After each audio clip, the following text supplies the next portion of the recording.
Netherlands বহুদিন থেকেই গাজায় ইসরায়েলের বর্বরতার বিরুদ্ধে সোচ্চার। এবার কূটনৈতিকভাবে ইসরায়েলের বিরুদ্ধে ব্যবস্থা নিয়ে তারা দেখিয়ে দিল যে তারা শুধু মুখে মুখেই তেল আবিবের বিরোধিতা করে না, ইউরোপের প্রথম দেশ হিসেবে ইসরায়েলের বিরুদ্ধে কঠোর ব্যবস্থা নিয়েছেন তারা। মঙ্গলবার ইসরায়েলি প্রধানমন্ত্রী বেনিয়ামিন নেতানিয়াহুর মন্ত্রিসভার 2 সদস্যের ওপর নিষেধাজ্ঞা আরোপের কথা ঘোষণা করেছেন দ্য হেগ। ইসরায়েলের জাতীয় নিরাপত্তা বিষয়ক মন্ত্রী ইটামার বেন গভির এবং অর্থমন্ত্রী বেজালেল স্মোট্রিচের উপর নিষেধাজ্ঞা বলবতের কথা ঘোষণা করেছেন ডাচ পররাষ্ট্রমন্ত্রী ক্যাসপার ভেল্টক্যাম্প।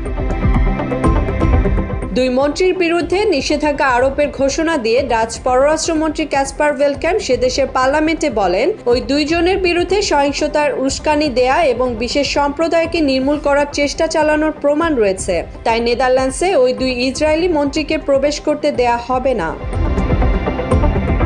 নেতানিয়াহুর ওই 2 মন্ত্রী ফিলিস্তিনিদের বিরুদ্ধে পরিকল্পিতভাবে সহিংসতা ছড়ানো, জাতিগতভাবে ফিলিস্তিনিদের নির্মূল করার অপচেষ্টা এবং বেআইনিভাবে ইহুদি বসতি সম্প্রসারণের কাজে জড়িত বলে অভিযোগ করেন ডাচ পররাষ্ট্রমন্ত্রী।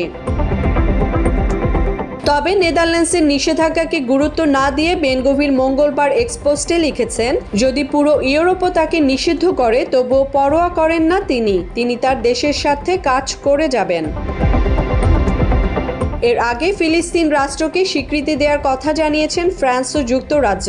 তবে ওই পদক্ষেপকে ইসরায়েলের বিরুদ্ধে শাস্তিমূলক ব্যবস্থা বলা যায় না। শাস্তিমূলক ব্যবস্থা নেওয়ার সাহস প্রথম নেদারল্যান্ডসই দেখালো। তাদের এই সিদ্ধান্ত এমন এক সময় এলো যখন ফিলিস্তিনি ইস্যুর শান্তিপূর্ণ নিষ্পত্তির জন্য জাতিসংঘের একটি উচ্চ পর্যায়ের সম্মেলন চলছে। ফ্রান্স ও সৌদি আরবের উদ্যোগে শুরু হওয়া এই সম্মেলনে মহাসচিব অ্যান্তোনিও গুতেরেস বলেন, রাষ্ট্রত্ব বা স্টেটহুড ফিলিস্তিনিদের জন্য কোনো উপহার নয়, বরং এটি তাদের অধিকার। এদিকে গাজা উপত্যকায় বর্তমানে দুর্ভিক্ষের সবচেয়ে খারাপ পরিস্থিতি তৈরি হচ্ছে বলে সতর্ক করেছেন জাতিসংঘ সমর্থিত সংস্থা integrated food security space classification বা আইপিসি। তাদের এক পর্যালোচনায় সতর্কতা উচ্চারণ করে বলা হয়েছে, অসংখ্য প্রমাণে দেখা যাচ্ছে যে ব্যাপক অনাহার, অপুষ্টি এবং বিভিন্ন রোগ থেকে ক্ষুধাজনিত মৃত্যুর হার বাড়ছে।